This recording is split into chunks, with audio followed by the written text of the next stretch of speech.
شهر رمضان الذي أنزل فيه القرآن هدى للناس وبينات من الهدى والفرقان. أعوذ بالله من الشيطان الرجيم. بسم الله الرحمن الرحيم. والسماء والطارق وما أدراك ما الطارق النجم الثاقب إن كل نفس لما عليها حافظ فلينظر الإنسان مما خلق من ماء دافق يخرج من بين الصلب والترائب إنه على رجعه لقادر يوم تبلى السرائر فما له من قوة ولا ناصر والسماء ذات الرجع والأرض ذات الصدع إنه لقول فصل وما هو بالهزل إنهم يكيدون كيدا وأكيد كيدا فمهل الكافرين أمهلهم رويدا. صدق اللہ العظیم. سورہ طارق مکی سورت ہے. اس سورت کے اندر بھی پچھلی صورتوں کی طرح دو چیزیں بیان کی گئی ہیں. شروع میں اللہ رب العزت نے چند قسمیں اٹھائی ہیں اور اس کے بعد بلکہ دو چیزوں کی قسم اٹھائی گئی، آسمان کی اور ستارے کی. پھر فرمایا کہ ہر انسان پر اللہ رب العزت کی طرف سے نگرانی کا انتظام موجود ہے. اب یہ کیسے موجود ہے، اللہ رب العزت اس نظام کو کیسے چلاتے ہیں، تو کہا اس کو سمجھنے کے لیے تم اپنی جان کے اندر غور کرو کہ اللہ نے تمہیں کیسے بنایا. جیسے اللہ نے ایک پانی کے قطرے سے انسان کو بنایا، دنیا میں بھیج دیا، تو وہ اس کو دوبارہ بھی زندہ کر سکتا ہے، اور یہ اس دن زندہ کرے گا جس دن سارے راز کھولے جائیں. تو گویا کہ انسانوں کو بتایا جا رہا ہے کہ تمہارا سب کچھ محفوظ ہو رہا ہے، اور یہ اللہ رب العزت کر رہے ہیں جس نے سارا نظام ہستی چلا رکھا ہے، اور اللہ رب العزت کے سامنے تمہیں دوبارہ پیش ہونا ہے. دوسرا حصہ اس میں پھر دو چیزوں کی قسم اٹھائی گئی، زمین و آسمان کی، اور قسم اٹھا کر کہا گیا کہ یہ قرآن حق اور باطل کے درمیان ایک فیصلہ کن بات ہے، یہ کوئی مذاق کی چیز نہیں. جو لوگ نہیں مان رہے انہیں تھوڑی سی مہلت دے دو، اور اس کے بعد اللہ کی طرف سے پکڑ آئے گی. تو اس صورت کے بھی دو حصے ہیں. پہلے حصے میں بھی قسم اٹھائی گئی، دوسرے حصے میں بھی قسم اٹھائی گئی. پہلے حصے میں قسم اٹھا کے یہ بتایا گیا کہ انسانوں کی تمام چیزیں وہ محفوظ ہو رہی اور وہ قیامت والے دن سامنے آ جائیں. دوسرے حصے میں قسم اٹھا کے فرمایا گیا کہ جو قرآن ہے یہ اللہ کا کلام ہے، اور یہ کوئی مذاق نہیں ہے، یہ ایک حق اور باطل کے درمیان فرق کرنے والی چیز. چنانچہ شروع میں اللہ رب العزت نے دو چیزوں کی قسم اٹھائی، والسماء آسمان کی قسم، والطارق اور رات کو آنے والے کی قسم. طارق کہتے ہیں جو رات کو آئے، تو اس سے مراد اگلی آیات میں آ رہا ہے کہ وہ ایک ستارہ ہے. تو والسماء آسمان کی قسم، والطارق اور رات کو آنے والے کی قسم، وما ادراک آپ کو کیا پتا، مت طارق کیا ہے وہ رات کو آنے والا. یہ جو دوبارہ سوال کیا جاتا ہے وما ادراک، اس کا مطلب ہوتا ہے کسی چیز کی عظمت کو بیان کرے کہ آپ کو کیا پتا. مطارق کہ وہ رات کو آنے والا کیا ہے، النجم ستارہ ہے، الثاقب چمکتا ہوا، ایک چمکتا ہوا ستارہ ہے۔ تو آسمان کی قسم اور رات کو آنے والی کی قسم، وما ادراکا آپ کو کیا پتا کہ کیا ہے رات کو آنے والا، النجم الثاقب ایک روشن ستارہ ہے۔ گویا کہ آسان الفاظ میں آسمان کی قسم اور روشن ستارے کی قسم، ان کل نفس نہیں ہے ہر نفس ہر جان، لما مگر علیہا حافظ اس پر نگرانی کرنے والا موجود۔ ان کل نفس لما، ان اور لما اس کا معنی کرتے ہیں نہیں اور مگر، یہ لغوی معنی ہوتا ہے، بامحاورہ معنی کہ ہر نفس پر ضرور نگران مقرر ہے، کوئی ایسا نفس نہیں جس پر نگران مقرر نہ ہو۔ ان کل نفس کوئی ایسی جان نہیں ہے، لما علیہا مگر اس کے اوپر حافظ نگرانی کرنے والا موجود ہے۔ نگرانی کرنے والے دو قسم کے فرشتے، ایک وہ فرشتے ہیں جن کے بارے میں سورہ انفطار میں فرمایا کہ انا علیکم لحافظین، تمہارے اوپر نگہبان فرشتے ہیں، کرامن کاتبین عزت والے لکھنے والے، یعلمون ما تفعلون وہ جانتے ہیں جو تم کرتے ہو۔ تو ایک حفاظت کرنے والے وہ ہیں جو اعمال کی حفاظت کرتے ہیں، اعمال کو لکھتے ہیں، انسان کے اچھے اعمال بھی لکھ رہے ہیں اور انسان کے برے اعمال بھی، جنہیں کرامن کاتبین کہا جاتا ہے کہ عزت والے لکھنے والے۔ ایک دائیں طرف موجود ہے فرشتہ جو نیکیاں لکھتا ہے، ایک بائیں طرف موجود ہے جو گناہ لکھتا ہے۔ تو ایک یہ حافظ فرشتے ہیں جو اعمال کی نگرانی کرتے ہیں، دوسرا وہ فرشتے ہیں جو انسانوں کی حفاظت کے لیے مقرر ہیں۔ اللہ رب العزت نے ہر انسان کی حفاظت کے لیے مختلف فرشتوں کی ڈیوٹی لگائی ہے۔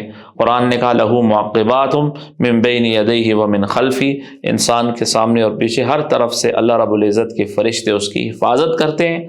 اگر ایسا سسٹم نہ ہوتا تو جنات اور شیاطین انسانوں کو ختم کر دیتے۔ تو اللہ رب العزت کا ایک غیبی انتظام ہے، ہر انسان کی حفاظت ہوتی ہے۔ البتہ جب اللہ نے اس کی مصیبت لکھی ہوتی ہے تو پھر وہ حفاظت اٹھا دی جاتی ہے، چنانچہ انسان پر وہ آزمائش تکلیف مصیبت آ جاتی ہے۔ عام حالات کے اندر اللہ رب العزت کا غیبی نظام ہے فرشتوں کا، جس کے ذریعے انسانوں کی حفاظت کی جاتی ہے۔ تو ان کل نفس کوئی جان نہیں ہے، لما علیہا مگر اس پر حافظ نگرانی کرنے والا موجود ہے۔ نگران فرشتہ جو اس کے اعمال کی نگرانی کرنے والا ہے، اور حفاظت کرنے والا فرشتہ جو انسان کی حفاظت کرتا ہے، یہ دونوں ہر قسم کی موجود ہے، دونوں قسم میں موجود ہے۔ فَلْيَنْظُرِ الْإِنسان، اب کہ ہر انسان کے لیے نگہبان فرشتہ مقرر ہے، یہ کیسے ہوگا؟ کہا فَلْيَنْظُرِ الْإِنسان، انسان کو دیکھنا چاہیے، مِمَّا خُلِقَ، کس چیز سے اسے پیدا کیا، انسان کو اللہ نے پیدا کس طرح کیا، کس چیز سے اسے انسان کو بنایا گیا؟ خلقہ اسے بنایا گیا من ماء، ایک پانی کے ساتھ، دافق جو اچھلنے والا، اچھلنے والے پانی سے اس کی پیدائش ہوئی ہے۔ یخرج جو نکلتا ہے من بین صلب پیٹھ اور والترائب سینے کے درمیان سے، انسان کی پشت اور سینے کے درمیان جسم کے اس حصے سے وہ نکلتا ہے، اس پانی سے اللہ نے انسان کو بنا دی۔ خلقہ انسان کو پیدا کیا گیا من ماء ایک پانی سے، دافق جو اچھلنے والا ہے، یخرج وہ نکلتا ہے من بین صلب پیٹھ والترائب اور سینے کے درمیان سے۔ جس اللہ نے ایک ناپاک قطرے سے جو پیٹھ اور سینے کے درمیان سے نکلتا ہے، اس سے ایک انسان کو بنا دیا اور ماں کے پیٹ کے کئی اندھیروں کے اندر بنا دیا، اس کے جسم کے تمام اعضاء بنا دیے اور ٹھیک ٹھیک بنائے۔ انہ بے شک وہ ذات، علی رجعہ اس کو دوبارہ پیدا کرنے پر لقادر یقیناً قادر ہے۔ تو جس اللہ نے پہلے پیدا کیا ہے وہ اللہ دوبارہ بھی پیدا کر سکتا ہے۔ لہذا تم یہ نہ سمجھو کہ انسان ایک دفعہ پیدا ہو گیا، اتفاق ہے، دنیا میں آ گیا ہے، دوبارہ نہیں ہو سکتا، انسان مر جاتا ہے، مٹی میں مل جاتا ہے، ختم ہو جاتا ہے، دوبارہ کیسے پیدا ہوگا؟ کہ انہ بے شک وہ اللہ علی رجعہ اس انسان کو دوبارہ پیدا کرنے پر لقادر البتہ قادر ہے۔ اللہ قادر مطلق ہے، اللہ دوبارہ انسان کو پیدا کریں گے۔ یوم تبلی السرائر، اور یہ اس دن ہوگا جس دن تبلا سرائر، سرائر کہتے ہیں پوشیدہ باتوں کو، پوشیدہ باتوں کو تبلا ان کو ظاہر کیا جائے گا۔ یوم تبل السرائر، جس دن سرائر پوشیدہ باتیں ان کو دیکھا جائے گا، ان کی جانچ پڑتال ہوگی، ان کو ظاہر کیا جائے گا۔ اس دن اللہ تمام انسانوں کو زندہ کرے گا۔ تو یہ قیامت کا ایک دن ہے کہ یوم تبل السرائر، جس دن پوشیدہ باتیں کھولی جائیں۔ اب انسان کی کیا کیفیت ہوگی؟ فما لہ من قوہ، انسان کی کوئی طاقت نہیں ہوگی کہ وہ اپنی طاقت کے زور سے بچ جائے، ولا ناصر، اور نہ اس کا کوئی مددگار ہو اللہ کے علاوہ۔ اللہ کے علاوہ نہ کوئی مددگار ہوگا، نہ انسان کے پاس طاقت ہے۔ دنیاوی عدالتوں سے انسان اپنی طاقت سے بچ جاتا ہے کہ میں بڑا ہوں، میرے پاس عہدہ ہے، میرے پاس دولت ہے، میرے پاس طاقت ہے، میں عدالت میں پیش نہیں ہو سکتا۔ یا انسان کے ساتھ مددگار ہوتے دنیاوی عدالت میں، میرے ساتھ اتنے لوگ موجود ہیں، میرے ساتھ فلاں آدمی موجود ہے، اس کی سفارش موجود ہے، کہ اللہ کی عدالت میں نہ طاقت چلے گی ولا ناصر، اور نہ کوئی مددگار کام آئے گا۔ تو ایک مضمون صورت کا مکمل ہوا کہ آسمان اور ستارے کی قسم، ہر نفس پر نگہبان فرشتہ مقرر ہے۔ انسان کو اپنی تخلیق پر غور کرنا چاہیے، کیسے پیدا کیا گیا ہے، اور ایک پانی کے قطرے سے پیدا ہوا، جس اللہ نے اس کو اس سے پیدا کیا وہ اس کو دوبارہ بھی زندہ کرنے پر قادر ہے، اور وہ کرے گا، اس دن کرے گا جس دن سارے راز کھولے جائیں گے، پوشیدہ باتیں ظاہر ہو جائیں گی، پھر نہ طاقت ہوگی نہ کوئی امداد آئے گی۔ دوسرا حصہ اس میں قرآن کی صداقت کا بیان ہے۔ والسماء، آسمان کی قسم، ذات الرجع، جو بارش والا ہے۔ رجع کہتے ہیں بار بار آنا، مراد اس سے بارش ہے جو بار بار آتی ہے۔ تو والسماء ذات الرجع، قسم ہے آسمان کی، ذات الرجع، ذات الرجع جو بارش والا ہے۔ والارض، اور زمین کی قسم، ذات الصدع، جو پھٹنے والی ہے، کہ آسمان سے بارش آتی ہے اور زمین پھٹتی ہے، اس سے پودے اور نباتات اور مختلف چیزیں نکلتی ہیں۔ تو بارش والے آسمان کی قسم اور پھٹنے والی زمین کی قسم۔ تو اس میں اشارہ ہے کہ جیسے آسمان سے بارش اترتی ہے اور پھر زمین سے پھٹتی ہے، اس سے فصلیں اگتی ہیں، اور جو زمین بنجر ہوتی ہے اور خراب ہوتی ہے اس سے کوئی چیز نہیں اگ سکتی۔ تو کہا اس طرح آسمان سے ہدایت آتی ہے، قرآن اترتا ہے، اور جن کی زمین زرخیز ہوتی ہے وہ ہدایت کو قبول کر لیتے ہیں۔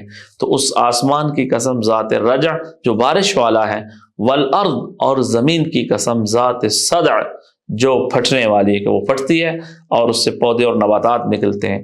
یہ دو چیزوں کی قسم اٹھا کے، آسمان کی قسم، زمین کی قسم، انہ لقول فصل، یہ قرآن بات ہے فصل، فیصلہ کن بات۔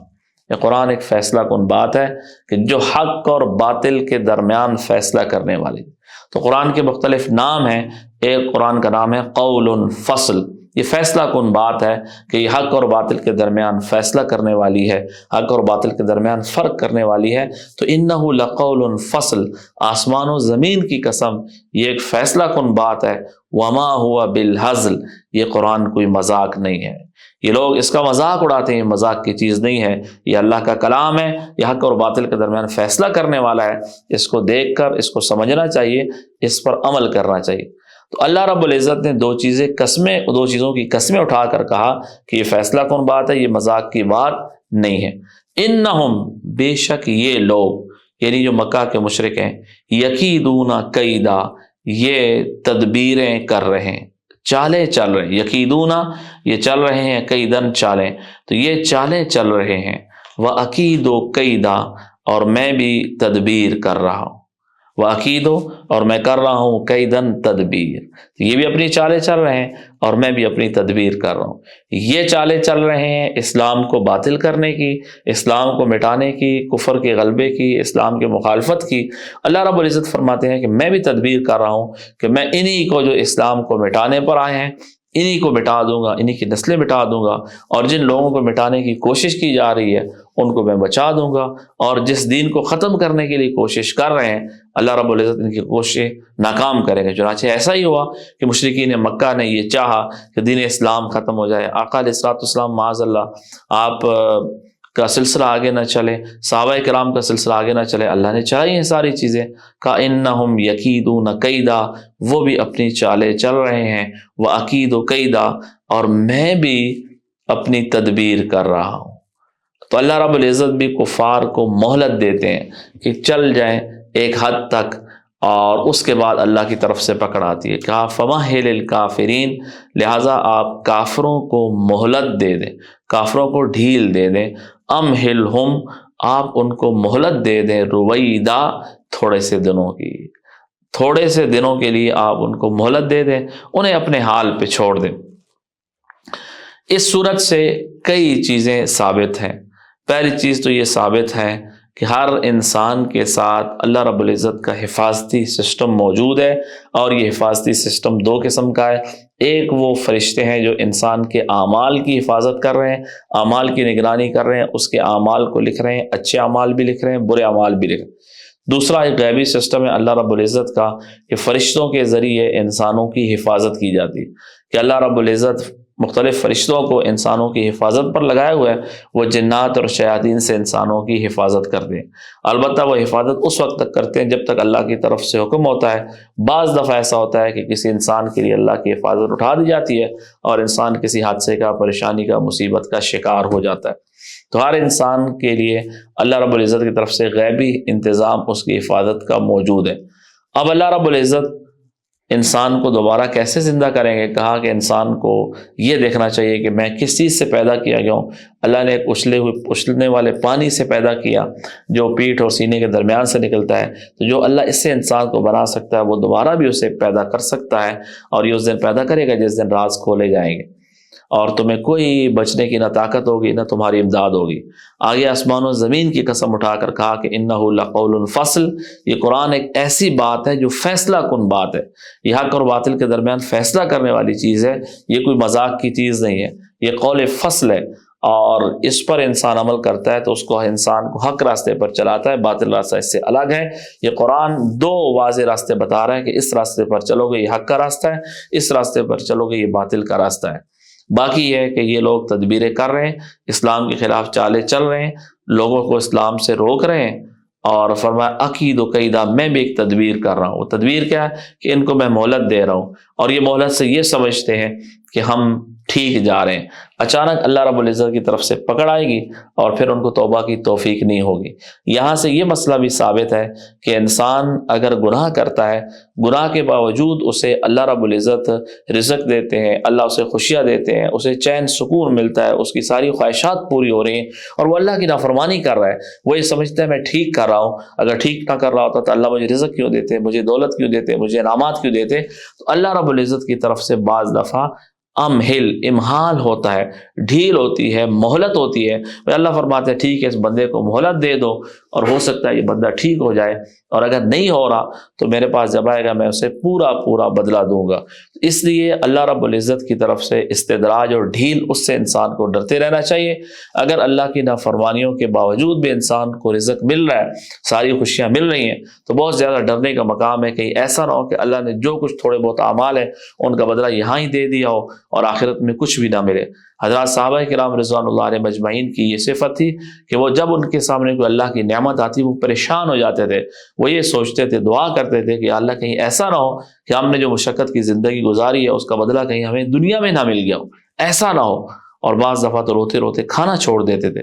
کہا کہ انہ لقول فصل، یہ قرآن ایک فیصلہ کن بات ہے، وما ہوا بالہزل، یہ مذاق نہیں ہے، انہم یکیدون، وہ مکر کر رہے ہیں، قیدا، یا اپنی چال چل رہے ہیں، وعقید و قیدا، اور میں بھی تدبیر کر رہا ہوں، اچھی طرح تدبیر کرنا۔ فمہل الکافرین، اور کافروں کو آپ مہلت دے دیں، امہلہم، اور ان کو ڈھیل دے دیں، رویدا، تھوڑی سی انہیں ڈھیل دے دیں۔ اب اللہ رب العزت کی طرف سے جب ان کا عذاب کا وقت آئے گا اور اللہ رب العزت کی طرف سے ڈھیل ختم ہوگی، پھر پتہ چلے گا۔ تو اس لیے انسان کو جتنا بھی اچھا کام کر رہا ہو، جتنا بھی بڑا کام کر رہا ہو، ہر وقت اسے یہ خوف ہونا چاہیے۔ اللہ کے نیک بندے، ان کو بڑے سے بڑا نیک کام بھی کر لے وہ اللہ سے ڈرتے ہیں۔ ابراہیم علیہ السلام نے بیت اللہ تعمیر کیا، اب اللہ کے حکم سے اللہ کا گھر تعمیر کیا، تب بھی کہا ربنا تقبل منا، یا اللہ تو اس کو قبول کر۔ اب سوال یہ پیدا ہوتا ہے کہ اللہ کے حکم سے جب بنا رہے ہیں تو اللہ نے خود قبول کرنا ہے، اسی لیے حکم دیا ہے، لیکن ابراہیم علیہ السلام نے پھر بھی اپنی بندگی ظاہر فرمائی، کہ ربنا تقبل منا انک انت السمیع العلیم۔ تو انسان کو اپنے اعمال کرنے کے بعد بھی اللہ سے ڈرتے رہنا چاہیے کہ یا اللہ یہ عمل میں نے کیا ہے اور یہ جس طرح کرنے کا حق تھا اس طرح تو میں نہیں کر سکا، یا اللہ تو مجھے معاف فرما، تو مجھے صحیح اعمال کرنے کی توفیق عطا فرما۔ تو کبھی بھی انسان کو اچھے اعمال پر اترانا نہیں چاہیے، تکبر نہیں کرنا چاہیے، اور اگر اس کو ترقیاں مل رہی ہیں دینی ہوں یا دنیاوی ہوں تو انہیں اپنا ذاتی کمال نہیں سمجھنا چاہیے، ہر وقت اللہ سے ڈرتے رہنا چاہیے، کہیں ایسا نہ ہو کہ اللہ کی طرف سے مہلت ہو۔ فمہل الکافرین، آپ کافروں کو مہلت دے دو، ڈھیل دے دو، امہلہم، انہیں آپ مہلت دے دو، رویدا، تھوڑی سی۔ دعا ہے اللہ پاک ہم سب کو قرآن پاک پر عمل کرنے کی توفیق عطا فرمائے۔ شهر رمضان الذي أنزل فيه القرآن هدى للناس وبينات من الهدى والفرقان